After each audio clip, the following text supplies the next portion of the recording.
بستر کے علاوہ ایک الماری اور 2 کرسیاں بھی کمرے میں تھی۔ میں نے محسوس کیا کہ میرا لباس بھی بدل دیا گیا ہے۔ میرے جسم پر ہلکا سا ریشمی کرتا اور شاید سوتی پاجامہ تھا۔ میں نے نظریں گھمائی اور اٹھ بیٹھا۔ کمرے میں 2 دروازے تھے۔ ایک کھولنے پر باتھ روم کا ثابت ہوا۔ وہاں سلیپرز رکھے تھے۔ میں نے منہ ہاتھ دھویا اور باہر آ گیا۔ نہ جانے کیا چکر تھا۔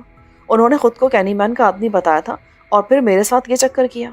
میں ایک بار پھر کسی کا قیدی تھا، قید اور اس سے فرار۔ یہی مقدر بن گیا تھا میرا۔ کچھ دیر بعد میں نے آزمانے کے لیے دروازہ چیک کیا تو اسے کھلا پا کر حیران رہ گیا۔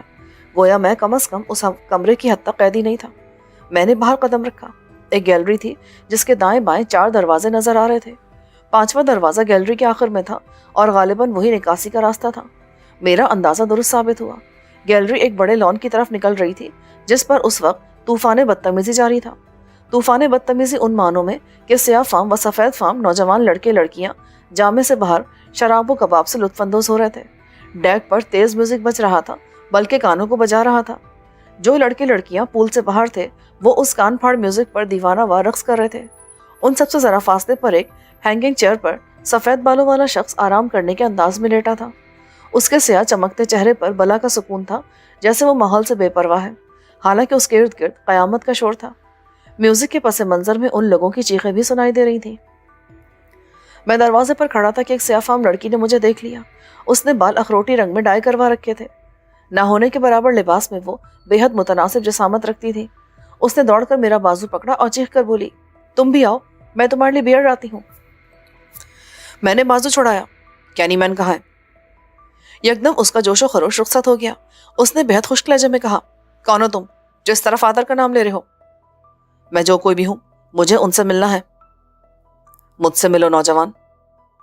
ہینگنگ چیئر والا بوڑھا نہ جانے کب اٹھ کر وہاں آ گیا تھا۔ اس نے لڑکی کا گال تھپ تھپایا، جاؤ بیبی، انجوائے کرو۔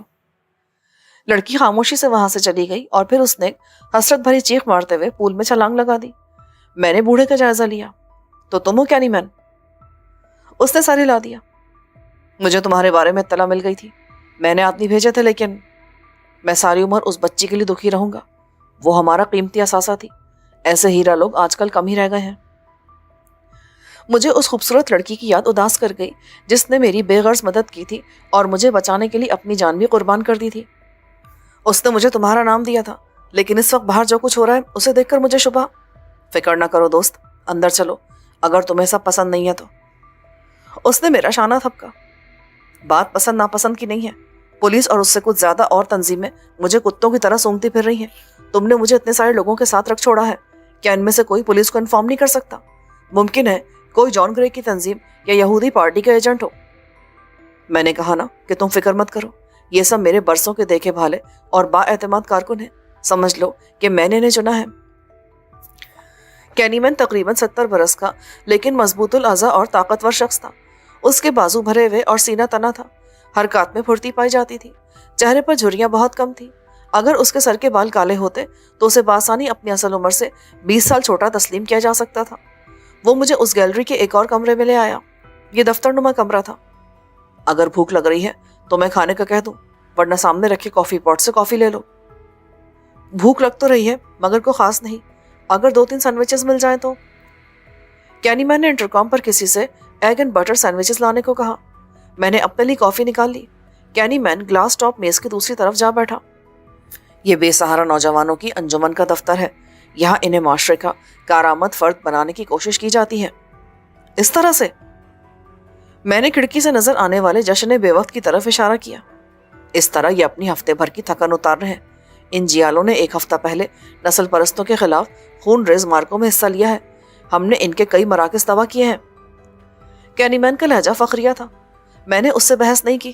باہر موجود نوجوان جس قسم کی حرکتیں کر رہے تھے ان کی توقع صرف عیاشی کے ترسے ہوئے لوگوں سے کی جا سکتی ہے۔ کچھ دیر میں ایک نوعمر لڑکی سینڈوچز اور گرم کافی کا تازہ کپ رکھ کے چلی گئی۔ اس کے ساتھ کریم اور شکر بھی تھی۔ میں نے کریم لی اور سینڈوچز سے صاف کرنے لگا۔ کینی مین نے پائپ سلگا لیا اور کمرے میں پرنس ہینری کی خوشبو پھیلنے لگی۔ وہ منتظر تھا کہ میں سینڈوچز ختم کر لوں، لہٰذا فارغ ہوتے ہی کہا، تم میرے لیے قیمتی آدمی ہو کیونکہ تم نسل پرستوں کے خلاف میری رہنمائی کر سکتے ہو۔ جو میں جانتا تھا وہ، لیکن میرا جاننا الگ اہمیت رکھتا ہے۔ اس نے میری بات کاٹی۔ مجھے کوئی اعتراض نہیں ہے، لیکن یہ بتا سکتے ہو کہ مجھے اس طرح بے ہوش کر کے یہاں لانا ضروری تھا کیا؟ اوہ، یہ اندازے کی غلطی تھی. دراصل اس سے پہلے یہ وین کبھی آدمیوں کی ترسیل کے لیے استعمال نہیں کی گئی، اس لیے ایسا ہوا. بہرحال تمہیں بر وقت نکال لیا کیا تھا اس سے، یعنی مرنے سے پہلے؟ نوجوان، حقیقت پسند بنو. اس عمر میں اتنی قنوطیت اچھی نہیں ہوتی. جو ہو گیا اس پر سوچنا حماقت ہے. آگے پر نظر رکھو. چلو یہی بتاؤ کہ آگے کا کیا پلان ہے؟ اس نے کچھ دیر سوچا، پھر بولا، جوہانسبرگ میں تمہارے لیے خطرہ ہے. دشمن تمہاری یہاں آمد سے واقف ہے اور وہ یہ بھی جانتے ہیں کہ میں تم سے رابطہ ضرور کروں گا. وہ میری نگرانی بھی کر رہے ہوں گے.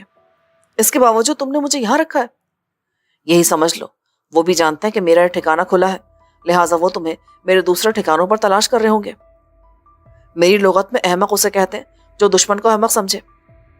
میں نے تمہاری بات کا برا نہیں مانا. وقت ثابت کر دے گا کہ میں نے ٹھیک سوچا تھا. اب تمہارا کیا ارادہ ہے؟ فی الحال تم یہی رہو، باہر جانے کی ضرورت نہیں ہے. میں جلد تمہیں ایسی جگہ منتقل کر دوں گا جہاں دشمن جانے کا سوچ بھی نہیں سکتا، مثلاً دوسری دنیا. میں نے دل میں سوچا اور کھڑا ہو گیا. میں آرام کروں گا اگر تمہاری اجازت ہو تو. کیوں نہیں؟ اور ہاں، کوئی کام ہو تو جینی سے کہہ دینا، وہ 01 پر ملے گی. وہ کون ہے؟ وہی جو ابھی سینڈوچز لائی تھی. میں سر ہلا کر اس کے کمرے سے باہر آ گیا. عمارت کا اندرونی حصہ ساؤنڈ پروف تھا کیونکہ باہر جاری طوفان بدتمیزی کا اندر ذرا برابر بھی احساس نہیں تھا. اپنے کمرے میں آ کر میں بستر پر لیٹ گیا. اپنے سفر کا اولین مرحلہ طے کر لیا تھا، یعنی میں نے کینی مین تک رسائی حاصل کر لی تھی. دوسرے مرحلے میں مجھے اس کی مدد سے یہاں سے نکلنا تھا. اب میرا ارادہ بدل گیا تھا. میں پاکستان کے بجائے برطانیہ جانا چاہتا تھا. وہاں میرا بینک اکاؤنٹ تھا. پیسے کی مدد سے بہت سارے مشکل کام خود بخود آسان ہو سکتے تھے. وہاں سے میں دنیا کے کسی اور حصے کی طرف جا سکتا تھا اور کاجل کو اپنے پاس بلا سکتا تھا. مجھے یقین تھا کہ وہ میرے ایک اشارے پر کھینچی چلی آئے گی. اسے لے کر میں اتنی بڑی دنیا کی بھیڑ میں کہیں بھی غائب ہو سکتا تھا. سوچتے سوچتے نہ جانے کب میری آنکھ لگ گئی. رات کسی وقت سوتے میں مجھے احساس ہوا کہ کوئی میرے پاس ہے. میں چونکا تو بستر پر میرے پاس بیٹھا وجود ڈر گیا. اس سے پہلے کہ وہ بھاگتی میں نے اسے دبوچ لیا. وجود کی نرمی گرمی اس کے صنف کے بارے میں بتا رہی تھی. تاریکی میں اس نے سہمے ہوئے انداز میں کہا، پلیز مجھے چھوڑ دو، میں کسی غلط ارادے سے نہیں آئی ہوں. آواز مجھے جانی پہچانی لگی لیکن میں نے اس پر بھروسہ نہیں کیا. اسی طرح دبوچے ہوئے اسے سوئچ بورڈ تک لایا اور ہاتھ مار کر روشنی کر دی. یہ وہی لڑکی تھی جو سوئمنگ پول کی طرف سے آئی تھی، اخروٹی بالوں والی. روشنی کس نے بند کی تھی؟ میں نے اسے گھورا. میں نے سوچا کہ تمہیں کمپنی دوں. اس بار وہ اعتماد سے بولی، مجھے کسی کمپنی کی ضرورت نہیں ہے، تم جا سکتی ہو. کیوں؟ کیا تم نارمل آدمی نہیں ہو؟ اگر میں نارمل ہوں تو بھی اس کا ثبوت دینے کی ضرورت محسوس نہیں کرتا. اب تم جا سکتی ہو، میں سونا چاہتا ہوں. اوکے، تم سونا چاہتے ہو تو میں پھر آ جاؤں گی. وہ جیسے ہی کمرے سے نکلی میں نے جلدی سے اندر کی چٹخانی چڑھا دی اور دوبارہ لیٹ کر سو گیا. اگلی بار میری آنکھ دستک کے شور سے کھلی. میں نے جھنجھلاتے ہوئے دروازہ کھولا. میرا خیال تھا کہ وہی ڈھیٹ لڑکی ہوگی لیکن سامنے جینی کھڑی تھی. جناب، آپ جلدی سے تیار ہو جائیں. جناب کینی مین ناشتے کی میز پر آپ کا انتظار کر رہے ہیں. اوکے، میں آتا ہوں. میں نے کہا تو وہ جانے کے بجائے اندر کمرے میں آ گئی. اس نے الماری کھولی. سر، اس میں سے جو لباس چاہیں پہن لیں، لیکن میرا مشورہ ہے کہ ایسا لباس لیں جس میں بھاگ دوڑ کرنے میں آسانی ہو. مجھے اس کا مشورہ معنی خیز لگا. میں نے ایک ٹراؤزرز اور جرسی نکال لی. باتھ روم بہترین تھا. مشکل سے 15 منٹ میں نہا کر میں تیار تھا. جینی میرے انتظار کری تھی. وہ مجھے لے کر عمارت کے اندرونی حصے کی طرف آئی جہاں کینی مین میرا منتظر تھا. کھانے کی میز خاصی وسیع اور سجی ہوئی تھی. کینی مین کے ساتھ 2 افراد اور تھے. ہم نے خاموشی سے ناشتہ کیا. پرتکلف ناشتے کے بعد کینی مین نے کافی اپنی اسٹڈی میں پہنچانے کے لیے کہا. اس عمارت میں اور کینی مین کے رکھ رکھاؤ سے لگتا تھا کہ اس کے پاس دولت کی کوئی کمی نہیں ہے، جبکہ اس کے بارے میں سن کر ایسا لگا تھا کہ وہ غریبوں کا کوئی لیڈر ہوگا جو خود بھی غریبانہ سی بود و باش رکھتا ہوگا. لیکن اس کے ٹھاٹ بٹ خاصے شاہانہ تھے. اس کی اسٹڈی بھی خاصی بڑی تھی جہاں ساگوان سے بنا فرنیچر تھا اور شیشے کی الماریوں میں کتابیں سجی تھیں. مسٹر جوزف، تمہیں ان لوگوں کے ساتھ جانا ہوگا. کینی مین نے اپنے ساتھیوں کی طرف اشارہ کیا. کہا، اور کیوں؟ کینی مین کے دونوں ساتھی نوجوان تھے، ایک سیاہ فام اور دوسرا ملاٹو نسل کا. انہوں نے اسمارٹ قسم کے سوٹ پہن رکھے تھے. مجھے نہیں معلوم کہ تمہارے کیا معاملات ہیں اور مجھے ان سے خاص دلچسپی بھی نہیں ہے. میں اس ملک سے جانا چاہتا ہوں. کیا کرنل بوگارٹ سے بھی نہیں؟ کینی مین کا لہجہ معنی خیز تھا. اس نام سے میرے جسم میں چنگاریاں سے دوڑ گئیں. مجھے قانون ہاتھ میں لینا پسند نہیں رہا تھا، لیکن کرنل بوگارٹ میرے ہاتھ آ جاتا تو شاید میں اسے عبرتناک انداز میں مارنے کی کوشش ضرور کرتا۔ یہ میرا اپنا فیصلہ تھا۔ کینی مین یا اس کے ساتھیوں کو اس سے آگاہ کرنا ضروری نہیں تھا۔ کرنل بوگارٹ میرا دشمن ہے اور دشمن سے دور رہنے کی کوشش کرنی چاہیے۔ بوگارٹ سخت کمینہ پرور شخص ہے، وہ کسی کے پیچھے پڑ جائے تو آسانی سے اس کا پیچھا نہیں چھوڑتا۔ وہ اس وقت بھی تمہاری تلاش میں سب سے زیادہ سرگرم ہے۔ تمہیں دہشت گرد قرار دلوانے میں اس کا ہاتھ ہے۔ تم چاہتے کیا ہو؟ میں اس سے نمٹنے میں تمہارا ساتھ دوں؟ حالانکہ وہ ایک اہم شخصیت ہے۔ انفرادی طور پر میں اس کا کیا بگاڑ سکتا ہوں؟ لوگ انفرادی سطح پر بڑے بڑے کارنامے انجام دے جاتے ہیں۔ اس نے لاپرواہی سے کہا۔ کافی پی کر ہم اٹھ گئے۔ میرا خیال تھا کہ مجھے باہر لے جایا جائے گا، لیکن کینی مین مجھے اندر لایا۔ اس کے دونوں آدمی بھی ساتھ تھے۔ ایک کمرے میں فرش کے راستے سیڑھیاں نیچے جا رہی تھیں۔ کینی مین نے مجھ سے ہاتھ ملایا۔ تم سے جلد دوبارہ ملاقات ہوگی، تمہیں ذرا صبر سے کام لینا ہوگا۔ جیسے ہی ہم 3 سیڑھیوں سے نیچے اترے، اوپر کا راستہ بند ہو گیا۔ یہ بھی ایک بند تہ خانہ تھا۔ مجھے حیرت ہوئی، کیا کینی مین مجھے اس جگہ بھیجنے کی بات کر رہا تھا؟ لیکن جلد میری حیرت رفع ہو گئی۔ ایک طرف دیوار میں خلا نمودار ہوا۔ یہ خلا بھی کہیں اور سے کھولا گیا تھا، کیونکہ ان دونوں نے ایسی کوئی حرکت نہیں کی تھی جس سے یہ خلا نمودار ہوتا۔ میں ان کے ساتھ اس خلا میں داخل ہوا۔ یہ نیم پختہ سرنگ تھی جس میں نمی اور بدبو پائی جاتی تھی۔ انہوں نے ٹارچیں جلا لی اور ہم نے آگے کی جانب سفر شروع کیا۔ سرنگ خاصی طویل ثابت ہوئی۔ میرا اندازہ تھا کہ ہم کوئی 2 فڑلانگ تک چلتے رہے تھے۔ پھر لوہے کا ایک جنگلہ آیا جس پر تالا لگا تھا۔ تالا کھولنے کے بعد ہم پائپ میں تھے۔ شاید یہ کوئی متروک سیوریج لائن تھی۔ تالا کھولنے والے نے تالا دوبارہ لگایا اور ہم اس خشک سیوریج لائن میں چلنے لگے۔ وہ دونوں بالکل خاموش تھے۔ یار کچھ تو بولو، ایسے بھی کیا خاموشی؟ میں نے خوش دلی سے کہا۔ خاموشی سے چلو۔ ان میں سے ملاٹوں نے دھیمی آواز میں لیکن درشت لہجے میں کہا، ادھر بولنا خطرناک ہوگا۔ جیسے تمہاری مرضی۔ میں نے کندھے اچکائے۔ کوئی 15 منٹ بعد ہم سیوریج لائن سے نکل کر کھلے آسمان تلے آ گئے۔ نزدیکی واقع ہائی وے سے گاڑیاں گزر رہی تھیں۔ میرا اندازہ تھا کہ یہ جوہانسبرگ کا کوئی نواحی علاقہ تھا۔ ملاٹوں نے رکنے کا اشارہ کیا اور اپنی رسٹ واچ پر نظریں جما دی۔ ان دونوں کا انداز کسی جاسوسی فلم کے کرداروں جیسا تھا۔ وہ پراسرار نظر آنے کی سخت کوشش کر رہے تھے۔ پھر ملاٹوں نے چلنے کا اشارہ کیا۔ جیسے ہم ہائی وے تک پہنچے، ایک بڑی کار وہاں رکی اور ہم تینوں اس پر سوار ہو گئے۔ کار تیز رفتاری سے روانہ ہو گئی۔ کم سے کم یہ تو بتا دو کہ ہم جا کہاں رہے ہیں۔ اتنا سسپینس صحت کے لیے اچھا نہیں ہوتا۔ ملاٹوں نے خوخار نظروں سے مجھے گھورا۔ تم چپ نہیں رہ سکتے؟ مشکل ہے، زیادہ دیر چپ رہوں تو اختلاج قلب ہونے لگتا ہے۔ سنو دوست، سیاہ فام نے مڑ کر کہا۔ وہ ڈرائیور کے ساتھ بیٹھا تھا۔ ہمارے کام میں زیادہ بولنا اور زیادہ جاننا نقصان دہ بھی ہو سکتا ہے۔ جیسے تمہاری مرضی، لیکن اتنا بتا دوں کہ مجھے طریقہ پسند نہیں آیا۔ ملاٹو بھڑک گیا۔ تم سے کسی نے پسند کرنے کو کہا بھی نہیں ہے، چپ کر کے بیٹھو۔ ڈرائیور نے سر پر اونی ٹوپی پہن رکھی تھی اور آنکھوں پر سیاہ رنگ کا بڑا چشمہ لگا رکھا تھا، اس لیے میں اس کے خد و خال نہیں دیکھ سکا۔ لیکن جب وہ بولا تو میں دنگ رہ گیا۔ وہ عورت تھی۔ اس نے حلیہ ایسا بنا رکھا تھا کہ کوئی بھی دھوکہ کھا جاتا۔ اس نے ان دونوں سے کہا، ریڈیو پوائنٹ پر سگنل کا خیال رکھنا، ورنہ بوٹ سگنل نہ ملنے پر واپس چلی جائے گی۔ تم فکر مت کرو۔ بوٹ کا سن کر میرے کان کھڑے ہو گئے، لیکن میں بولا کچھ نہیں۔ ایک جگہ سے کار گزری تو سیاہ فام نے موبائل نکال کر کسی سے رابطہ کیا اور صرف اتنا کہا، ہم آ رہے ہیں 10 منٹ میں۔ 2 منٹ بعد کار ہائی وے سے ایک ذیلی سڑک پر گھوم گئی۔